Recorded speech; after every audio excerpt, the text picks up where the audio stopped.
இன்னைக்கு நம்ம தெரிந்து கொள்வோம் பகுதியில் மே டே அப்படிங்கிறது என்னன்னு பார்க்கலாமா? மே டே என்பது உலக தொழிலாளர்களின் தினமாக இருக்குது. இது எல்லா வருஷமும் மே மாதம் முதல் நாள் செலிப்ரேட் பண்ணுறாங்க. இது லேபரையும் ப்ரிவிலேஜையும் நினைவில் கொள்ளக்கூடிய ஒரு நாளாக இருக்குது.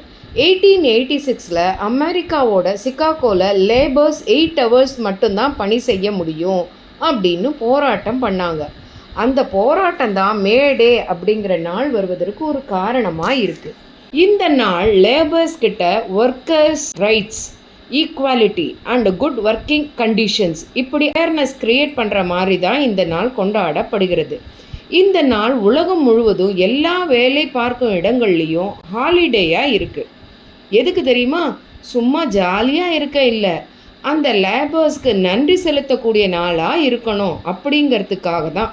அப்போ நம்ம இந்தியாவில் எப்போலேருந்து இந்த நாள் செலிப்ரேட் பண்ணுறாங்க அப்படிங்கிறத பார்க்கலாமா? நம்ம இந்தியாவில் 1923 முதல்ல நம்ம சென்னையில் தான் தொழிலாளர்கள் தலைவர் மிஸ்டர் எம் சிங்காரவேலன் என்பவரால் ஆரம்பிக்கப்பட்டது. லேபர்ஸோட லேபரை மதிக்கணும், அவங்களோட உரிமையை காக்க வேணும் என்பதை உணர்த்தக்கூடியதாக இந்த நாள் இருக்குது. நாம் செய்யக்கூடிய வேலையில் கரெக்டாக இருந்தால் அதுக்கான ப்ரிவிலேஜ் நமக்கு கிடைக்கும். செய்யும் தொழிலே தெய்வம், இப்படி இருக்கிறவங்களுக்கு அதுக்கான பலன் தன்னால் கிடைக்கும். இப்போ ஐடி கம்பெனியெல்லாம் நேரம் பார்க்காம வேலை செய்கிறாங்க. இந்த மேடையில் அவங்களுக்கும் 8 மணி நேரம்தான் வேலை செய்யணும் அப்படிங்கிறது அவங்களுக்கும் கிடைக்க நாம் அந்த கடவுளை வேண்டலாம், அவங்களுக்கு கிடைக்கட்டும்.